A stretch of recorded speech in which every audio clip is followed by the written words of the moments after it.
Nós vamos ler Tiago, a partir do versículo 1 até o versículo 4 versículos hoje apenas. E eu queria ler com você. A palavra de Deus diz: Tiago, servo de Deus e do Senhor Jesus Cristo, as 12 tribos que se encontram na diáspora, saudações. Meus irmãos, tenham por motivo de grande alegria o fato de passardes por várias provações, sabendo que a provação da fé que vocês têm produz perseverança. Ora, a perseverança deve ter ação completa, para que vocês sejam perfeitos e íntegros, sem que lhes falte nada. Essa é a palavra de Deus. Eu gostaria de orar mais uma vez com você. Deus, que nós possamos encontrar toda a sua palavra, ó Pai, que o Senhor tem para hoje, para esse momento.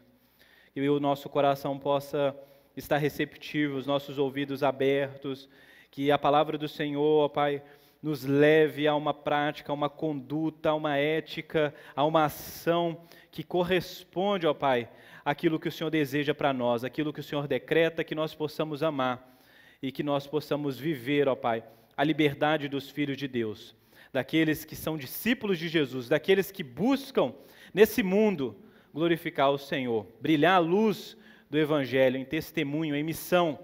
Que o Senhor nos ajude, ó Pai, em nome de Jesus. Amém. Amém? Vim pegar aqui, faltou. Estou acostumado já, Sidneia. Mas é isso, gente. Tiago é o irmão de Jesus, tá? Há algumas discussões de quem é esse Tiago aqui, mas a gente vai ver que a pessoa indicada por ser o irmão de Jesus é a pessoa mais óbvia. Provavelmente você lembra que os irmãos de Jesus não criam em Jesus quando ele estava vivo, mas provavelmente após a sua ressurreição, os seus irmãos se converteram. Inclusive no Novo Testamento nós temos 2 irmãos de Jesus aí, né? Temos o Tiago e o Judas, e a gente percebe que a Maria, que a gente confessa aqui no credo, né, que quando Jesus veio ela era virgem, não continuou virgem, né? Então isso aqui já é uma confusão, se você for conversar com seus parentes aí, amigos católicos aí, né? Porque já há uma mudança aqui, né?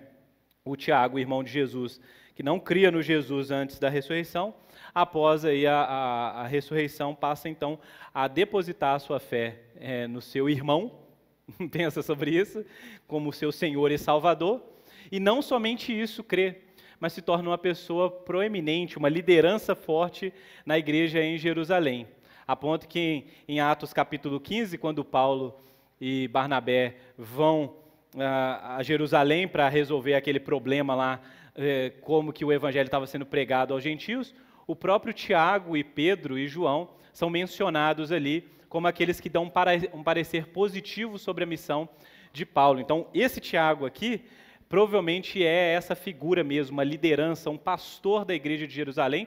Não só pastor, a Bíblia mesmo vai dizer que ele também é considerado um apóstolo. Entendeu? Não como aqueles 12 ali, mas um apóstolo, uma pessoa que tem certa autoridade doutrinária, certa capacidade para poder cuidar da igreja. Ao longo do texto, eu imagino, tanto eu quanto os meus irmãos, a gente vai trabalhar essas questões históricas do tempo. Hoje eu não vou me deter tanto nisso. O que eu queria dizer para vocês é isso: o Tiago é o pastor de Jerusalém, mas a gente vai ver que ele não é o pastor só de Jerusalém, ele pastoreia a igreja de Jesus. Provavelmente essa também é a primeira carta do Novo Testamento. Isso aqui é interessantíssimo a gente pensar sobre isso. Então, quando você aí que gosta de estudar um pouco mais a Bíblia, entrar nas questões dos debates teológicos, aqui não há uma competição entre Tiago e Paulo, Tiago e Gálatas, tá bom? Gálatas há uma ênfase realmente de Paulo sobre o Evangelho, uma discussão que aconteceu ali sobre o papel das obras no que se refere à salvação. Paulo está combatendo judaizantes que se desviaram aí da mensagem do Evangelho, estavam tentando introduzir um tipo de doutrina legalista que colocava as obras como um critério para a salvação. O Tiago não está nem preocupado com isso aqui não, viu? o Tiago não está competindo com Paulo, você não precisa ficar assim, Gálatas contra Tiago, pelo contrário, veja Gálatas e Tiago como parte do mesmo enredo de Deus, como evangelho. A questão é que em Tiago nós vamos ver vários discursos com um tom prático.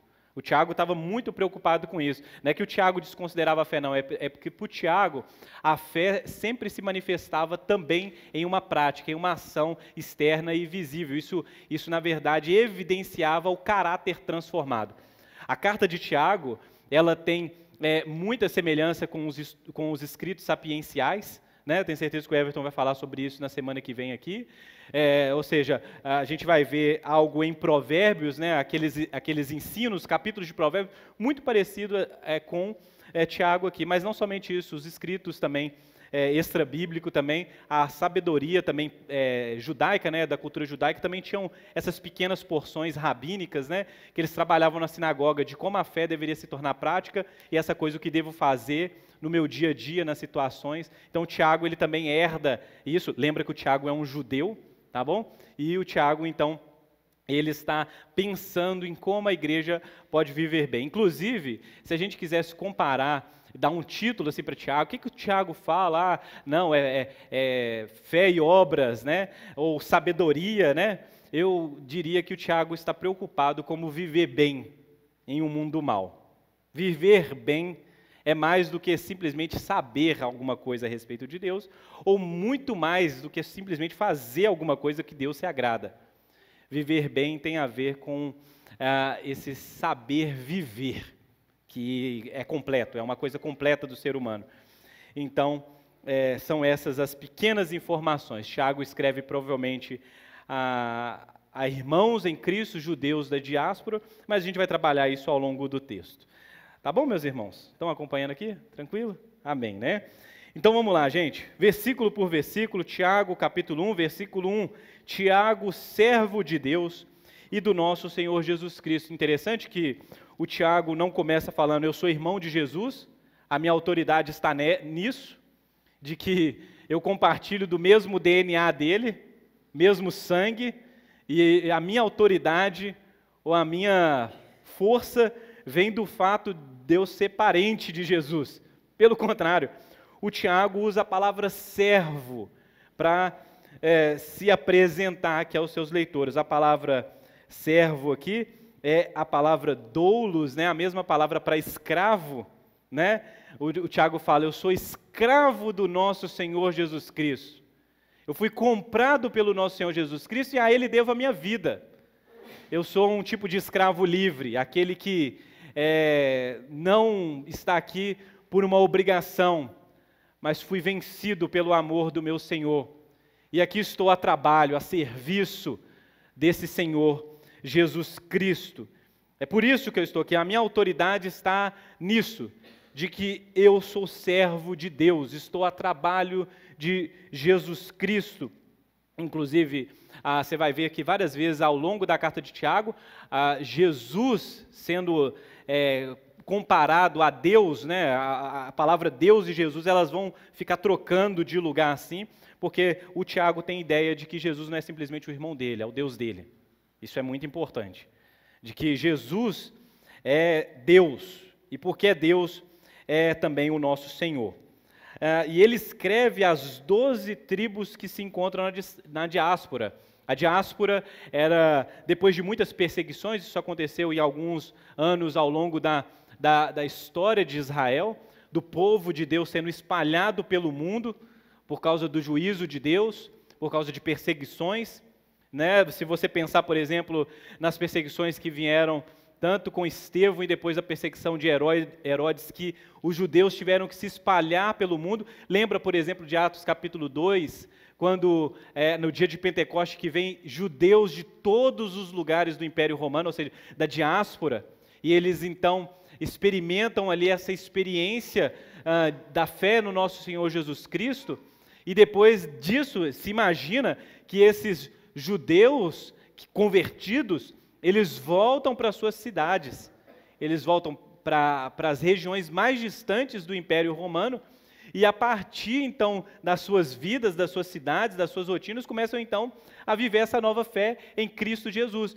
É de se imaginar que novas comunidades nasçam dessa experiência. Então, esses que estão das 12 tribos, ou seja, de todo esse Israel, são esses cristãos judeus convertidos. Uma igreja que é feita principalmente de judeus, pensa sobre isso, e que realmente vai ter agora gentios sendo agregados. Você imagina isso, de que judeus e gentios agora estão experimentando o evangelho. Os judeus já tinham essa ligação à própria fé de Israel, certo? Mas agora uma comunidade está surgindo aqui. Então Tiago está escrevendo para esses irmãos que são perseguidos, primeiro, porque são judeus, certo? Então, imagine só numa sociedade completamente inversa aos valores da sua fé, no caso deles, a fé judaica, eles não conseguem viver a integridade daquilo que eles viviam em Jerusalém. A perseguição desse povo judeu pelo mundo, da parte do Império Romano, naturalmente isso já acontece. A perseguição dos seus vizinhos, porque há essa guerra de quem é o povo de Deus e um tipo de pensamento de que os judeus também se consideram superiores, porque eles estão na cidade dos gentios, no entanto tentam manter um padrão que não se encaixa completamente naquele sistema. Há uma briga, há uma certa desconfiança, não há paz, né? O judeu vive como peregrino no mundo, mas há ainda um outro fator, que é o fator da conversão, que coloca agora judeu, que já é perseguido, que já estava numa condição dificílima, judeu contra irmão, irmão contra irmão, judeu contra judeu. Nós temos então uma comunidade de judeus convertidos que são perseguidos pelo Império Romano, são perseguidos pelo próprio povo e que se imagina que vive então num ambiente hostil à sua nova fé. É um ambiente de sofrimento, de perseguição, de provação, como nós vamos ver aqui. Muitas provações. Provavelmente esses judeus convertidos tinham e ficavam à mercê de alianças com poderosos, talvez alguém que pudesse trazer algum tipo de proteção, algum tipo de bem-estar, alguém que pudesse protegê-los dos seus inimigos, e por isso que o assunto dos ricos e os pobres vai aparecer em Tiago aqui, uma sociedade injusta, ou seja, esse cenário está montado, um povo longe da sua terra, em desunião com o seu próprio povo. Imagine você converter dentro da sua casa, e isso acontece, eu já conversei com gente aqui na igreja, que a partir do momento que a pessoa converteu na casa dela, começou uma perseguição, os pais, entendeu? Às vezes o cônjuge, às vezes os filhos, o que representa já um desconforto. Agora imagina você, judeu desse primeiro século. Então, o Tiago está escrevendo para esse povo, né? Por isso que a carta ela vai ao encontro de pessoas que estão sofrendo pressões. Por isso que o tema da perseverança é muito importante aqui também. Tá bom? Versículo 2, agora propriamente. Meus irmãos, tenham por motivo de grande alegria o fato de passarem por várias provações. Meus irmãos, tenham por motivo de grande alegria. Alegria. Alegria. Por que alegria? Se há aprovação que me espera pela frente. Por que alegria se o que vem pela frente é sofrimento? Por que alegria se pela frente vem desconforto? Se serei provado? Se serei amassado, perseguido? Por que alegria? Por que alegria? A palavra alegria aqui, ela tem a ideia de estar satisfeito, contente. O judeu, ele pensa em alegria como júbilo. A gente lê isso nos Salmos.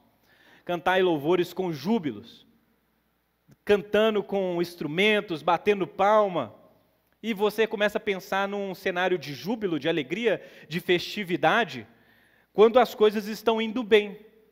Quando tudo está dando certo. É só vitória, é só bênção, é só coisa boa. No entanto, o Tiago, ele recomenda alegria, preparando os irmãos para um cenário muito ruim, um cenário hostil. Tenham motivo de passar por grande alegria, regozijem-se diante as tribulações, assunto que o próprio apóstolo Paulo vai reverberar. A alegria que descansa na providência é a mesma que o John Piper descreve lá naquele livro dele lá, a Teologia da Alegria, né? É isso mesmo que está em busca de Deus, né, em português. Então, ele trabalha a ideia de hedonismo cristão, que é a busca de um prazer cristão em Deus, de buscar o tempo todo experimentar esse prazer que cristãos maduros têm capacidade de encontrar em Deus, mesmo que o sofrimento seja um cenário que você está vivendo. É uma busca por se deleitar em Deus e na sua vontade, prazer santo, alegria.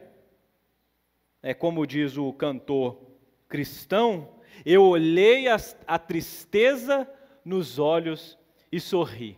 Coisa de maluco. Algumas pessoas, inclusive, iriam dizer que esse conselho de Tiago é um absurdo. Alegria. Alegria em meio às provações. Alegria em meio ao sofrimento. Então eu gostaria de preparar para você, para falar que o grande objetivo de Deus para com a sua igreja é trabalhar no seu caráter, fazendo com que cada um de nós aqui cresçamos, amadureçamos em Deus. Nós precisamos amadurecer. Deus não nos salvou apenas para nos tirar do inferno. Deus tem uma obra que começa a partir da regeneração, do novo nascimento. No entanto, Ele trabalha em você antes de novos céus e nova terra, como nós pregamos aqui recentemente. É verdade, um reino de Deus está sendo preparado para nós, de delícias, de prazeres, de alegria. No entanto, você pode ter certeza que Deus irá trabalhar aí na sua vida, no seu caráter, te santificando, te amadurecendo, para que você possa experimentar dessa nova realidade, a partir de uma nova perspectiva, com uma nova mentalidade, sensível, desperto para sensações, percepções que cabem somente a maduros, a um cristão maduro. Então Deus não deseja que nenhum de nós aqui sejamos como crianças, no sentido de infantilidade, infantis. Você precisa crescer, amadurecer, se tornar uma pessoa adulta. Então, Tiago vai trabalhar esse conselho. Viver bem significa ser maduro, ser uma pessoa apta à boa obra, a responder a Deus com conhecimento, com sentimento e com ação que reverbera uma pessoa que foi transformada por Deus. Então, Deus deseja isso para você, meu irmão. Você deveria pensar nisso todo ano, quando você estivesse colocando as suas metas lá para o ano, amadurecer, crescer, se santificar, se tornar uma pessoa madura. E Deus, você pode ter certeza que Deus está comprometido com isso. Ser adulto é algo que é diferente do ser criança ou ser infantil. Eu gosto de pensar que crianças, quando descobrem o tal do doce, é uma perdição para os pais, não é isso? Coloca o copinho de refrigerante na boca, o pirulito que dá na escola, no evento, naquela festa, meu Deus, começa a luta dos familiares para tirar aquilo dali, porque o menino vicia.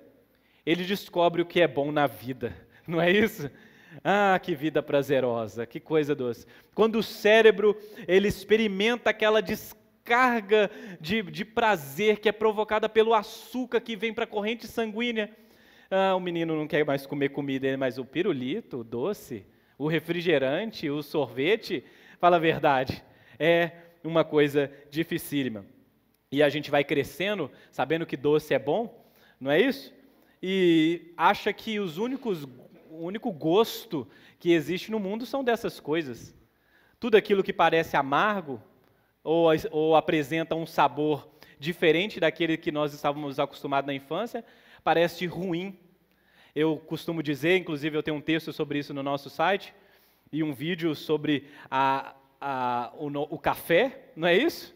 Muitos de vocês já leram ou já assistiram o vídeo, falando que quando você começa a entrar nessa de desfrutar ou desvendar o sabor do café, você descobre que o café ele não é preto e nem doce. Isso aí é coisa que colocaram na nossa cabeça, é o mundo tentando entrar dentro de você. O café normalmente é uma cor caramelo e seu amargor é bom. Aí você vai falar, não, isso aí o Tiago começou a viajar, esse é o momento do sermão que eu descarto. Mas isso acontece com vários tipos de alimento. Quando o nosso paladar é infantil, a gente tem dificuldade de comer o diferente, não é isso?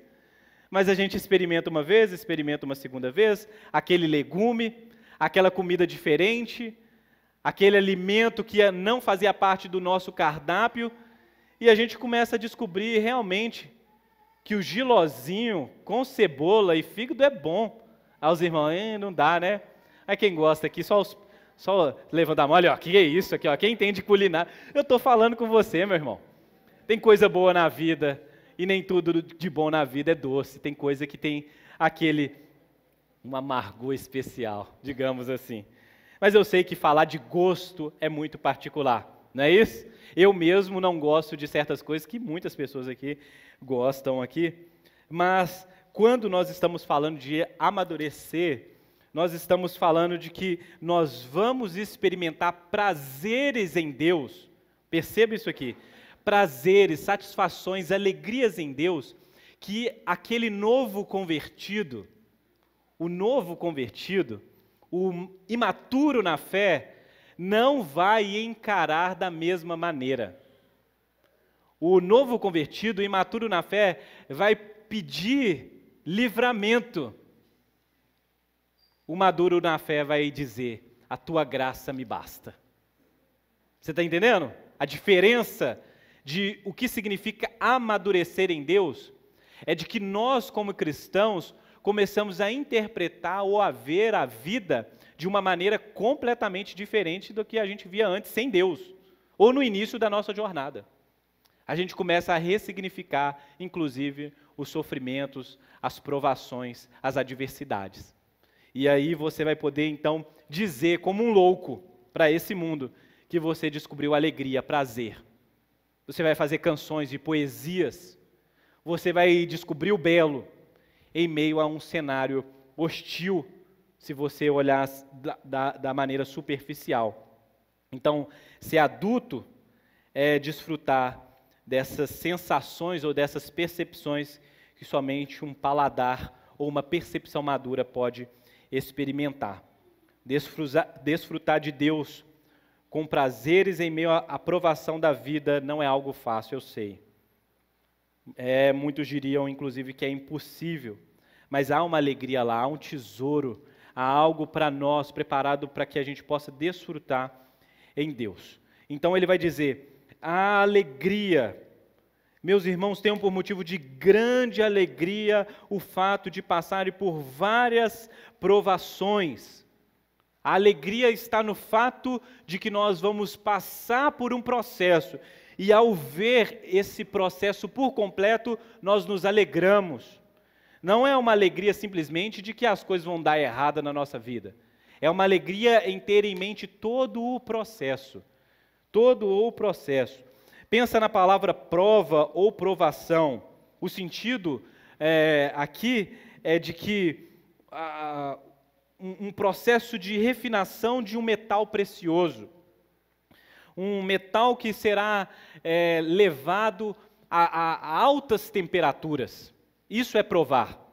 Isso é provação. Nós vamos provar esse ouro, provar esse metal, aquecer ele até que ele chegue em um estado de incandescência, até que a impureza, aquilo que estava grudado na sua matéria, possa ser então descolado, possa então ser separado. E aí então o que permanece é ouro, o que permanece é metal precioso, valiosíssimo. O segundo sentido dessa palavra provar é quando após o processo de provação, você tem uma matéria-prima formada. Você tem algo depois disso. Por exemplo, nós no nosso curso de teologia, nós aplicávamos o quê? Provas. Acabava a matéria, prova. Por quê? Porque a prova, ela faz isso, ela leva a pessoa a ser testada. E por mais que muitos fiquem com aquele medo, receio, meu Deus, será que eu vou dar conta? Ih, tem questão aberta, vou ter que abrir a Bíblia, será que eu vou dar conta de responder o exercício? Não é isso? Porque você fala, não, se for tudo no múltipla escolha, eu tenho ali a minha estratégia, né? Vai A nessa daqui, B na segunda, C na segunda. Então a gente vai alternando e vai fazendo ali as matemáticas, né? Joga a borracha, né? E vai vendo, se cair para cá é uma outra, vai eliminando. Não, mas a questão aberta, ela vai exigir que você coloque em prática aquilo que você aprendeu.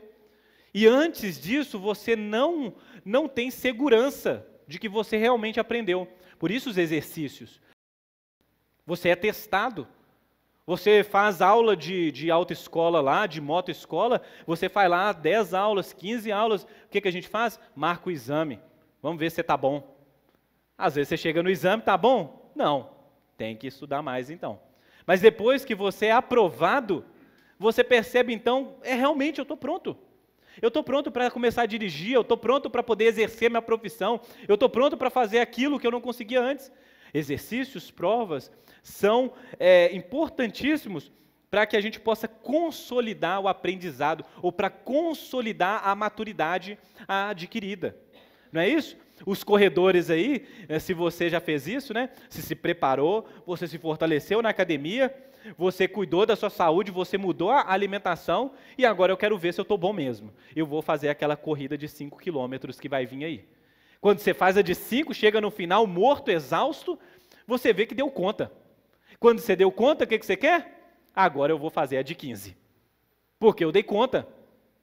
Porque eu fui provado, eu me exercitei, eu me preparei, e no final ficou evidente de que algo saiu, de que o processo valeu a pena.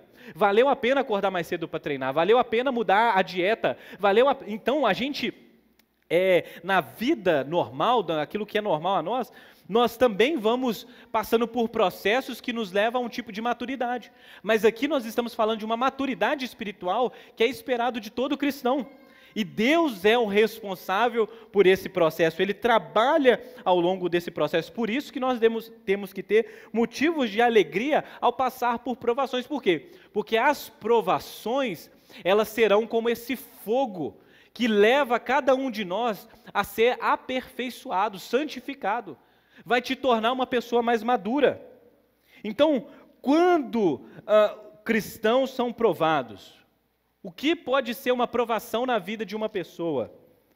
A provação na vida de uma pessoa pode ser, por exemplo, quando essa pessoa, ao se declarar como cristão no seu trabalho, ela então começa a sofrer tipos de perseguições. A provação pode se manifestar na vida do cristão através de perseguição. Às vezes não vai ser uma perseguição física, às vezes você não vai perder o seu emprego, mas às vezes você vai virar um motivo de piada, às vezes você vai ser levado a situações de extremo, onde as pessoas vão ficar querendo saber o que você vai fazer, tipo, testando mesmo para ver se você continua com esse discurso de que você é servo de Deus.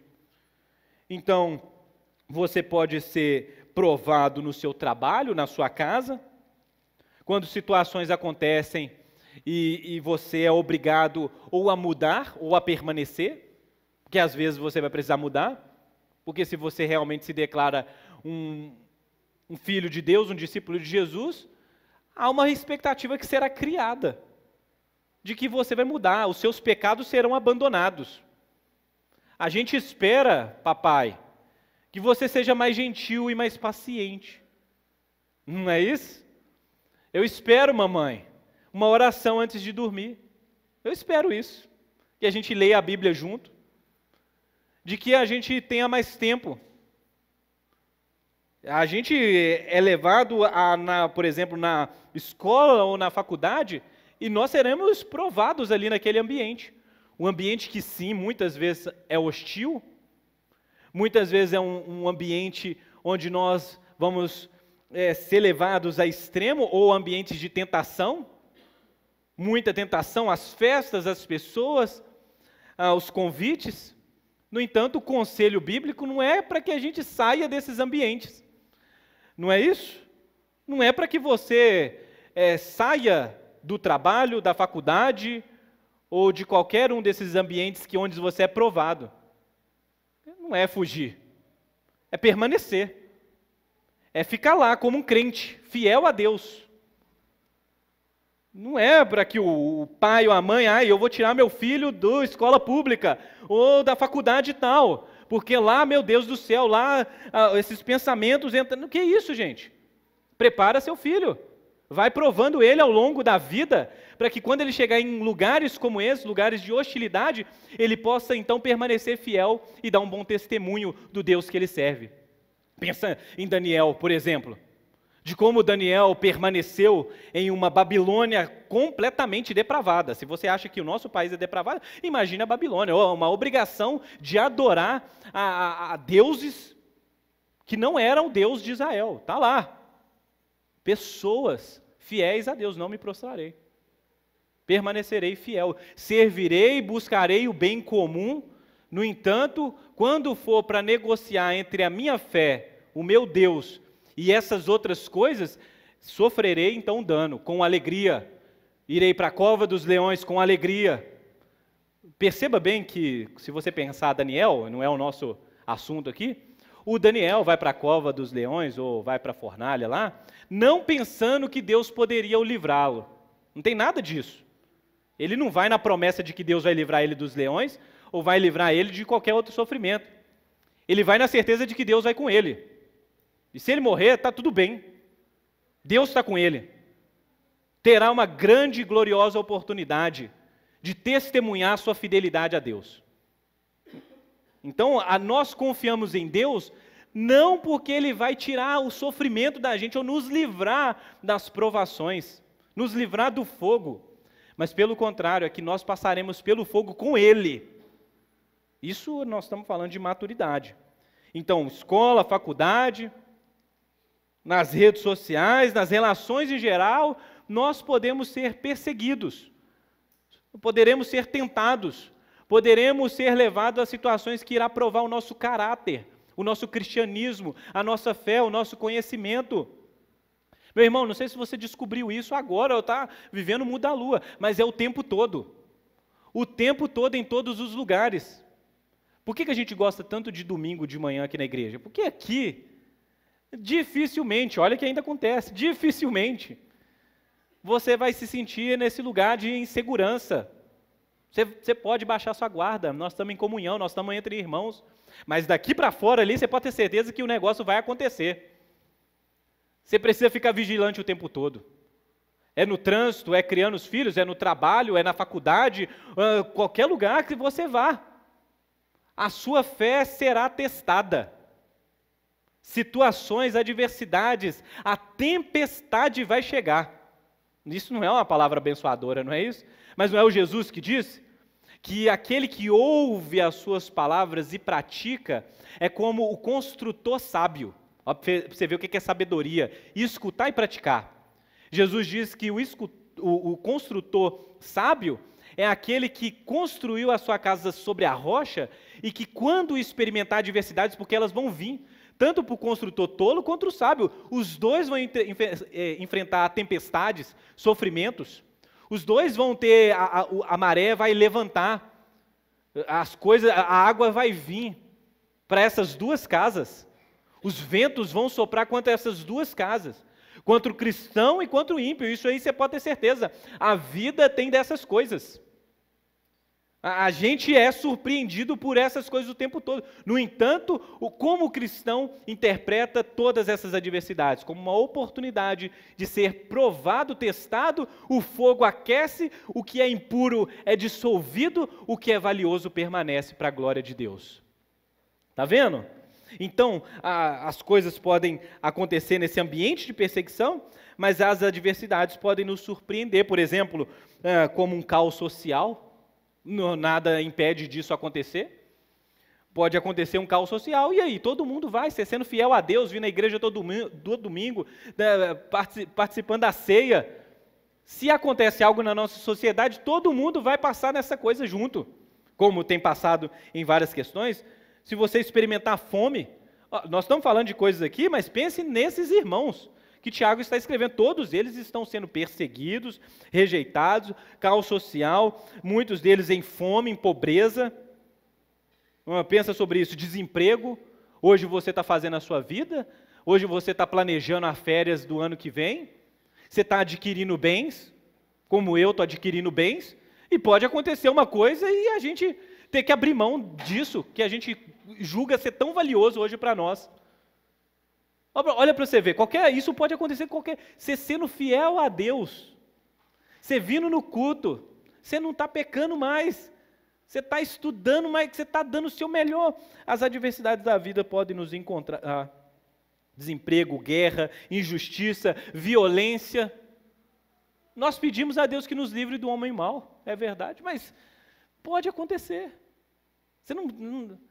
A gente está falando disso ainda de um lugar, um ambiente privilegiado, mas pensa, por exemplo, como que cristãos leem Tiago agora, nesses países onde há guerra, onde há fome, onde há caos social, onde há perseguição, como que eles leem Tiago? Porque isso aqui já é um absurdo para nós, para a gente que vive no nosso século, nas nossas cidades, que são prósperas, todo mundo aqui vive bem. Agora imagine você, um cara lendo isso aqui num país muçulmano, tende por motivo de grande alegria ao passar por provações. Rasga isso da Bíblia, tira isso aqui, porque não há alegria, só há perseguição. Não posso cultuar a Deus publicamente, eu não posso louvar a Deus, eu não posso colocar a música para me cantar no meu carro, porque se eles descobrirem que eu sirvo a Jesus, serei morto, eu e minha família. Mas essa palavra do Tiago é para nós, é para essas pessoas e é para o cristão de todos os tempos. De que nós devemos ter grande alegria pelo fato de ser levado a esse lugar de provação. Várias provações. Nós estamos falando de questões sociais, mas a gente poderia falar de questão de saúde. Pensa nisso aqui, gente. A gente está bem. Você ficou gripado semana passada? A Carla também, o Lucas também. Quem não ficou? Não é isso? Então, aquele versículo, né? 1000 cairão ao meu lado, 10 mil ao meu Deus. Você não pegou dengue, você não gripou, você não teve Covid, meu irmão, né? Vão orar aqui por mim, aqui, ó, né? Mas é isso. A gente pode, a nossa saúde pode fragilizar. Você já passou a pensar nisso? Você pode pegar uma gripe, você pode pegar uma doença, um mosquito pode picar. Você pode descobrir uma doença autoimune, pode descobrir um câncer. Eu não quero isso para ninguém aqui da casa, da nossa igreja, da nossa casa. Mas pode acontecer. Você está bem hoje, amanhã você descobre uma coisa. Meu Deus do céu, que sofrimento. É isso, sofrimento. Você pode ser levado a esse lugar. Vamos pensar, vamos tirar o nosso olhar do físico, daquilo que se vê. Mas quantos de nós aqui, ou se não enfrentamos no passado, estamos nesse exato momento lutando contra problemas psicológicos, doenças psicológicas, ansiedade, depressão, tristeza. Às vezes você perdeu um parente, alguma coisa aconteceu, ou perdeu o emprego que levou a outra coisa, ou está se sentindo sozinho. Quantos de nós estamos lutando nesse mundo, tentando manter a sanidade mental em meio desse negócio, o estresse, a loucura, a ansiedade, a depressão? O que é isso, meu Deus? De todos os lados, é na mente, é no corpo, é no social, todo lugar a gente está sendo pressionado. E você tentando permanecer fiel a Deus. Eu sei disso, é uma luta. Eu não quero que você tenha a ideia de que, a partir do momento que você converteu, você está blindado, né? Ninguém mais vai tocar em você, ungido de Deus. Pelo contrário, as coisas podem acontecer sim com a gente ora para que não, a gente pede a Deus para que não, para que Deus nos cure, para que Deus nos proteja, e você deve continuar pedindo isso a Deus, é óbvio. Mas a gente precisa estar preparado. E quando, e se esse dia chegar, não encarar ele como uma punição de Deus na sua vida, mas como uma oportunidade de amadurecer, de desfrutar de uma alegria que está escondida em meio às provações. É um tesouro que está escondido. Então, eu gosto de pensar nisso, de que nós podemos sim passar por essas coisas, mas ao final dessas coisas, ao suportar com paciência, com alegria, nós então vamos desfrutar de um tesouro muito maior. É o amadurecimento. Desfrutar do conhecimento de que Deus de fato te guardou, te preservou, te livrou do mal, te amou, te deu força. Se não fosse Deus te dando força, você não passaria por aquilo.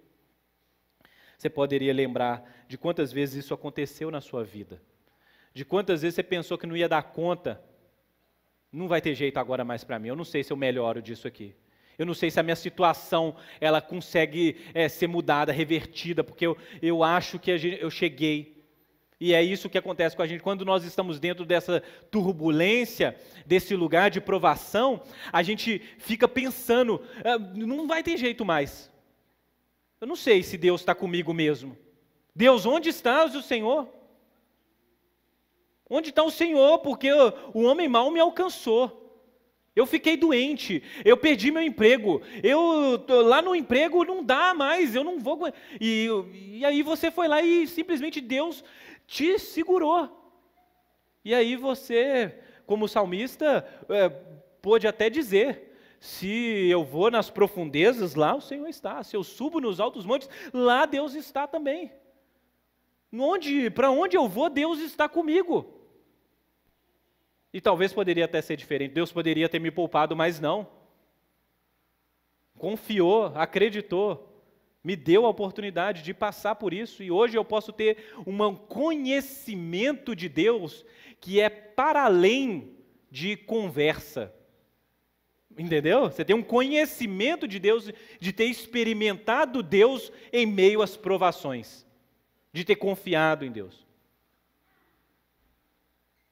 Se você já ficou numa situação de doença, de prostração, de vida ou morte, meu irmão, o que é aquilo?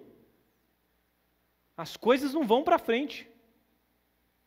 Não vai ter jeito de sair daqui. Quando você sai, você fica parecendo bobo. Porque você fala, mas Deus me salvou, Deus me livrou, Deus me fez estar aqui, eu estou vivo. Eu estou vivo, não era para estar vivo. Eu estou salvo, não era para estar salvo. Se dependesse da minha história, da minha família, das coisas que aconteceram comigo, eu não ia crer no Evangelho, mas eu estou aqui, rapaz, domingo de manhã. Que coisa maravilhosa, que coisa extraordinária. E o outro está olhando para você e falando assim, que ele está alegre de estar salvo, de estar vivo, de estar saudável, de estar andando. É a sabedoria que vem da experiência de ser provado e ser aprovado. Perceba bem que coisa maravilhosa. A palavra que vem depois, passarem por várias provações, sabendo. Você precisa estar consciente disso.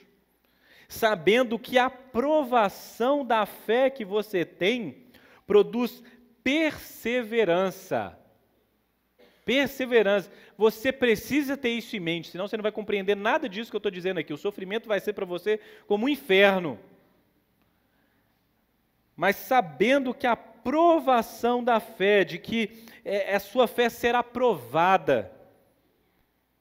Não é isso? Não tinha até uma música, né? Cada vez. Vocês já cantaram aí na mente de vocês, né? Toda vez que você é provado, a provação da fé que você tem produz perseverança. Eu gosto de pensar nessa palavra perseverança, que é o que ela significa aqui, como uma resistência. A provação te torna resistente. A provação te torna uma pessoa forte. Você começa como diz, né, aí no popular, a ficar com a casca mais grossa, a aguentar mais pancada da vida. Não é isso, mamães? A mamãe está lá, eu já falei isso já, né? Porque minha esposa, eu convivo com isso. Eu vejo que um filho é uma aprovação para a mãe, fala a verdade. Não é? A mãe começa a dormir mal, a se alimentar mal, a viver em prol do menino ali, aquela coisa. E aí, depois o menino cresce, começa a correr, ela começa a voltar à rotina normal. A pessoa chega para ela, depois de 8 horas de sono, e fala assim, essa noite eu dormi mal. Ela diz para você, você dormiu? Você dormiu? Você comeu? Você fez as refeições nos horários corretos? Então, a gente descobre que depois de uma situação dessa, né? Como que a nossa vida era fácil antes dessas provações? Como que você começa a desfrutar de tempo, de companhia, de outras coisas, com uma alegria, com um significado muito maior? Não é isso? Uma pessoa que teve tudo na vida, sempre comeu dos manjares, aquelas coisas maravilhosas, não sabe, nunca soube o que é passar fome, nunca soube o que é escassez, nunca vai celebrar mesmo. Vai achar que isso é o normal da vida, mas a vida, meu irmão, quando ela é vivida dessa maneira dura, sofrida, quando chega para você nas suas férias, chega lá aquela porção de batata frita com mandioca, você fala, meu Deus do céu, eu estou no céu e não estou sabendo. O outro está acostumado com isso, ele não. Então, a consciência do processo, do que realmente Deus trabalha na nossa vida, então, o sofrimento, ele é um ótimo professor para nós. A perseguição, a provação é um ótimo professor para nós, para nos tornar pessoas maduras, gratas a Deus. Você perceber a alegria que é ser salvo, que é ter Cristo como a sua única herança. Meu irmão, isso precisa produzir em você essa resistência, porque outras coisas semelhantes a ela irão acontecer na sua vida. E talvez numa segunda vez, por já ter passado por aquilo, ou uma perseguição, uma injustiça, uma calúnia, por ter já ter passado por isso naquela vez, daquele jeito tão difícil, talvez agora você vai ficar mais tranquilo. Eu sei que está ruim, mas vai passar. Eu já passei por isso uma vez. Eu sei o que é as pessoas ficarem pressionando para ver se a gente vai abrir mão do Evangelho. Eu já sei o que é isso. Deus nos prepara para coisas maiores por meio das provações. Eu gosto de pensar no exemplo que eu sempre dou aqui, né, do trilheiro ou do viajante. Não é isso? Alguém te disse, isso aqui é importantíssimo, alguém te disse que há um lugar, é bonito, dá para chegar lá e ter o refrigério, o descanso, se é uma praia, se é uma cachoeira, se é um lago, se é uma pousada, se é uma cidade, há alguma coisa que você descobriu que existe nesse mundo, que vale a pena a viagem, vale a pena o investimento, vale a pena acordar mais cedo, vale a pena os quilômetros de caminhada, ou os quilômetros dirigindo, não importa. Alguém disse que é possível um lugar onde você vai desfrutar de uma alegria que ainda você não desfrutou. É o topo da montanha, é aquela praia. Você fala assim, cara, eu vou lá, eu vou me planejar, eu vou economizar esse ano todo, eu vou me planejar porque eu quero chegar lá, eu quero conhecer. Não é isso que a gente faz com as coisas da nossa vida, do normal? Alguém fala para você, olha, eu descobri que tem um lugar aqui em Belo Horizonte, 100 quilômetros daqui, mas você vai ter que caminhar uns 30 quilômetros para chegar. Mas chegando lá, vai valer a pena, você vai ver, confia. Aí você confia na promessa. Você confia no que disseram. Dá 15 quilômetros, você fala, meu Deus, não dá. Impossível. Nenhum homem poderia vir aqui. Não aguento isso não, nenhum ser humano normal. E aí quando você chega naquele lugar, se viajou, se foi a pé, se foi de bicicleta, se passou por montanhas, buracos, o que foi que você enfrentou para chegar ali? Quando você chega lá, você fala, rapaz, valeu a pena. Valeu a pena porque olha essa paisagem, olha essa experiência, olha esse lugar. Você volta, quando você volta daquilo, você conta para as pessoas. A gente foi num lugar que ninguém lá, era um lugar exclusivo, era um negócio. E a gente faz isso com as coisas da vida, não é isso? A gente faz isso com objetivos pessoais, profissionais, familiares. Alguém chega para você e fala assim, ó, segundo filho é bênção demais, senhor. Vai. Não é isso? Aí você fala, vou. Então vou então. Aí começa aquele sofrimento de novo, aquela coisa e tal. Daqui a pouco o menino vai lá, apresenta na escola, vem com um desenho colorido para você. E eu come a comida toda, vem com a boca cheia de comida para você, aqui ó pai, ó. Aí você fala, realmente, é bom demais. Então, a gente faz isso com coisas naturais na vida. Mas pensa bem sobre o que significa ser cristão. Se de alguma maneira todos nós aqui fomos convencidos por esse outro que chegou primeiro que a gente, que visitou esse lugar primeiro que a gente, e disse: olha, Cristo, o reino, olha só essa nova vida que está prometida na fé em Cristo Jesus. Basta somente começar essa jornada, dar esses passos, continua perseverando, caminhando, está logo à frente o reino de Deus, o conhecimento de Deus, a comunhão com Cristo Jesus, a presença do Espírito Santo, a comunhão dos santos. Veja a promessa que nos é dada no início da jornada, e que todos nós depositamos fé, e é por isso que nós estamos até hoje caminhando. É isso que tem sustentado muitos de nós, uma promessa de que vale a pena ser cristão, ser crente nesse mundo hostil, nessa vida dura, que vale a pena enfrentar o sofrimento sem desanimar, sem largar a fé, permanecendo confiante em Cristo Jesus, o nosso tesouro. Experimentamos já em vida paisagens maravilhosas, mas há algo que vai ser revelado diante de nós, novos céus e nova terra, que vale a pena. Nós não vamos desistir, nós não vamos olhar para trás. Por quê? Porque há uma promessa que nos sustenta. Cristo te chamou, Cristo te salvou. Cristo disse: olha só, eu sei que tem muita coisa para andar pela frente, mas vai ter que subir morro, descer, bosque, pântano, escalar pedra, a bagagem que vai ter que carregar ali. Eu sei que vai ser uma viagem dura.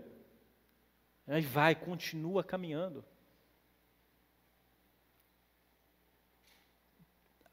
Caminha com alegria. Caminha com alegria. Porque essa provação irá produzir perseverança. E essa perseverança deve ter a ação completa. A ação completa, o que é? Ser perfeito, para que vocês sejam perfeitos e íntegros. Olha a promessa que está adiante de você, de que essa perseverança, esse permanecer fiel, após ser provado, após ser testado, após a sua fé ser aquecida pelo fogo encandecido, após isso, você sairá perfeito e íntegro. E aí a gente chega a outra coisa dificílima no texto de Tiago. Primeiro, a ideia de ser perfeito. Porque isso é impossível, você vai dizer. Eu não consigo ser perfeito. Eu não consigo. Como assim? Isso vai me tornar perfeito? Eu já passei por várias provações e eu não me torno perfeito. Eu continuo pecador. Eu continuo imperfeito. Eu continuo errando, inclusive, em muitas outras coisas que eu errava 10 anos atrás. Eu já passei por tanta coisa nessa vida e eu só vejo que melhorou uma coisa ou outra, mas não está 100%. Mas não é questão de estar 100%. A palavra perfeito aqui é a palavra que a gente vai pensar no sentido de completo ou de maduro. É a palavra que vai dizer que aquilo que está perfeito é isso mesmo, é isso que produziu, é o resultado final. Jesus mesmo usa essa linguagem de que nós precisamos ser perfeito como Ele é perfeito, ou como Deus é perfeito. Você fala, não, daí piorou ainda. Ser perfeito para os homens já é uma coisa, ser perfeito igual Deus é perfeito, piorou. Mas é ser maduro, ser completo. As duas palavras perfeito e íntegro aqui são palavras que estão conversando, estão juntas. De que essa provação, de que esse ambiente hostil que vai testando a nossa fé, as questões da vida, as adversidades, as questões pessoais, tudo isso vai amadurecendo, vai completando esse novo homem que está sendo feito à imagem de Jesus. Você vai se tornando um homem, uma mulher maduro, saudável, sábio. A ideia de sabedoria tem a ver com isso. Ser sábio, ser perfeito, é ser completo, é estar apto, é estar pronto para a missão que Deus tem na sua vida. Está pronto para as missões que Deus tem na sua vida, seja as questões espirituais da igreja, seja no seu trabalho, na sua casa, seja com os seus amigos, está pronto para isso. Aquilo que vem sobre a sua vida, Deus trabalha de uma maneira que o que sai disso é você maduro, é você mais forte, é você capaz de amar, de perdoar, de ser misericordioso. É a sabedoria, é saber o que é certo e andar de acordo com aquilo que é certo. É encarar a vida a partir dessa nova oportunidade de quem amadureceu pela fé em Cristo Jesus. Então, esse crescimento que vem, esse ser perfeito, esse ser íntegro, esse aprovado que vem na graça de Deus. E aí a palavra que vem no final, sem que lhes falte nada. Ou seja, tudo o que é necessário para que você amadureça e se torne um cristão forte, saudável, íntegro, tudo o que é necessário, Deus irá providenciar para a sua vida, tudo. E aqui nós não estamos falando de que as coisas materiais vão ter todas, não estou falando disso. Estou falando que todas as ferramentas para que você se torne uma mulher, um homem, cada vez mais parecido com Cristo, tudo isso Deus irá providenciar. As próprias provações, a vida comunitária, as suas experiências, aquilo que você conhecer da palavra de Deus, tudo isso servirá para a obra de Deus que está sendo feita na sua vida. Então, à medida que crescem em Cristo, os cristãos completos, eles descobrem que não está faltando mais nada. Inclusive tem uma música muito bonita que a gente canta aqui de vez em quando, que é aquilo o que eu não tenho, eu não preciso. Por que eu não preciso? Porque Deus já me deu tudo. Eu estou satisfeito. Deus me sustentou até aqui. Eu já tenho mais do que eu preciso. Tenho Deus. Eles não têm necessidade de mais nenhuma outra coisa, pois Deus supriu tudo, e Cristo satisfez todos os nossos desejos. É interessante você pensar em Filipenses capítulo 4, versículo 19, porque Paulo, dizendo aos Filipenses, ele diz: e o meu Deus, segundo a sua riqueza em glória, há de suprir em Cristo Jesus tudo aquilo que vocês precisam. Tudo o que você precisa, meu irmão, guarda isso aqui. Tudo o que você precisa nessa vida para viver os planos de Deus, a missão de Deus, você pode ter certeza que Deus irá suprir. Tudo. Tudo. Esse tudo não é um tudo que, às vezes, o pregador da internet vai dizer, ou que a sociedade coloque sobre necessidade sobre você. Não tem nada a ver com isso. É tudo o que realmente é necessário. Você pode ter certeza, Deus irá cuidar dos seus filhos e filhas. Tudo. Tudo. Se você enfrentar qualquer uma dessas adversidades que eu acabei de falar aqui, você pode ter certeza que tudo. Talvez você vá para um dia, para um leito de cama e precise de amigos. E lamente, eu pensei que a igreja toda ia estar aqui. Mas você pode ter certeza que todos aqueles que eram necessários irão aparecer. Nem que seja um. É tudo que Deus te dá. Por isso você precisa encontrar alegria. É isso. É você ajustar suas expectativas com Deus, sabendo que Deus cuida dos seus filhos. Por isso, essa igreja que Tiago está escrevendo precisa saber que essas provações, como diz o apóstolo Paulo, são circunstanciais. Essas provações são externas e momentâneas, são algo pequeno comparado à glória que há de ser revelada no dia de Cristo. Imagina isso? Você saber disso? Como que você vai ficar mais tranquilo no dia mau, na tempestade? Na tormenta da vida? O meu Deus satisfará todas as vossas necessidades. Nós temos todas as nossas necessidades satisfeitas por Deus. E assim encontramos contentamento perfeito. E aqui está a grande lição, é de que nós podemos ser contentes em Deus. Ser satisfeitos em Deus é estar contentes em Deus. E não confunda isso com acomodação, porque não tem nada a ver com o que o Tiago está dizendo aqui. O Tiago não vai dizer que você deve ser um cristão cômodo, que não deve buscar alguma coisa, viver. Pelo contrário, o que ele está querendo o tempo todo é o seguinte: vivam, há uma vida a ser vivida. Vivam com sabedoria, viva com integridade, viva com santidade, viva com intensidade, viva para Deus. O Tiago está falando isso aqui o tempo todo. No entanto, vivam de maneira contente. E aí eu finalizo lendo Filipenses, capítulo 4, do 11 ao 13, que diz: digo isso, não porque estejam necessitados, porque aprendi a viver contente em toda e qualquer situação. Sei o que é passar necessidade e sei também o que é ter em abundância. Aprendi o segredo de toda e qualquer circunstância, tanto de estar alimentado como de ter fome, tanto de ter abundância como de passar necessidade. Tudo posso naquele que me fortalece. Então nós temos essa consciência de que nós podemos tudo naquele que nos fortalece. O que é esse tudo? Passar por qualquer circunstância da nossa vida, meu irmão. Você pode ser provado de todos os lados. Talvez você até chegue a murmurar ou reclamar alguma vez. Deus deve estar querendo me tornar o ouro, ou o metal mais precioso desse mundo. Não é isso? Porque é tanta provação. Mas talvez seja isso mesmo. Deus está trabalhando no seu caráter, querendo te tornar uma pessoa cada vez mais santa, íntegra, madura.